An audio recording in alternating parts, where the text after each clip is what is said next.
Good morning. Thanks for joining the Kehillat Shari Torah Halacha review for Thursday, 21st of January. We started speaking yesterday about shoes, the idea, different aspects and facets of wearing shoes and owning shoes in Halacha, in Jewish law. The Gemara instructs us how to put on our shoes. First, we put on the right shoe and we do not tie the laces if they have laces. And then we put on the left shoe and we tie it. And finally, we tie the right one. The Mishnah Brura explains that the Torah is teaching us to recognize the importance of the right side in all matters, with the exception of the idea of tying. When you're tying make knots, we honor the left side when tying. Why? Because tefillin are tied, for many people, on the left arm.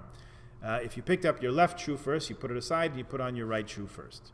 There's a discussion amongst the poskim. Okay, let's pause there just for 1 second. So you hear what's happening? We're supposed to give primacy to right all the time. So when you pick up a cup to wash your hands, you pick up with the right hand, pass it to your left, and then you wash your right hand first. When you give tzedakah, it's a good idea to give with the right hand. When you point to the Torah, kiss the Torah, use your right hand. Any other time that you're involved in a mitzvah, you're supposed to lead with your right hand. And that applies to everything except, as we said, tying, because for most of us who are right-handed, the tefillin go on the left. That's where the tying is happening. So with regard to tying, we tie the left shoe first. We have to put it on.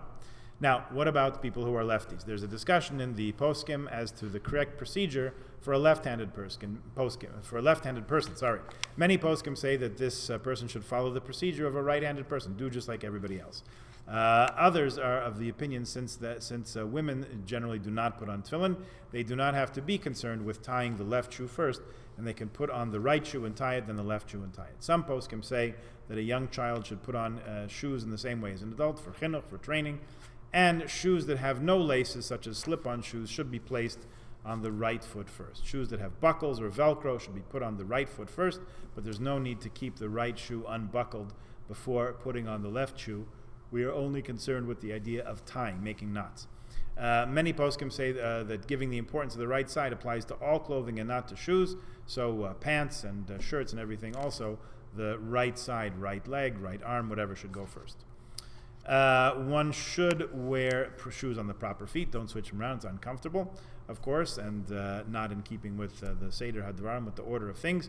And what about the other side of the coin when you remove your shoes? First, untie the left shoe and remove it, and then untie the right shoe and remove it. This gives importance to the right side, since it's not covered for the right foot to remain shoeless while the left shoe is removed. Some say that if one's exchanging weekday shoes for Shabbos shoes, right before Shabbos you're putting on your Shabbat shoes, you take off the right shoe first. Some have the custom to untie the right, then untie the left, and take it off, and take off the right. Others say not necessary. One important thing to remember is we do wash our hands after we touch our shoes. So after you remove your shoes, after you tie your shoes, if they come untied, you should wash your hands before continuing with anything else, particularly learning, davening, or anything else. Washing each hand once is enough. If the shoes were clean or they belong to someone else, washing is required even if you touched your shoes when you were not wearing them, or if they were clean, or if they belonged to someone else. So anytime you wash shoes, they rest on the ground. After all, you should wash your hands. Also, when putting on child shoes, you wash your hands afterwards.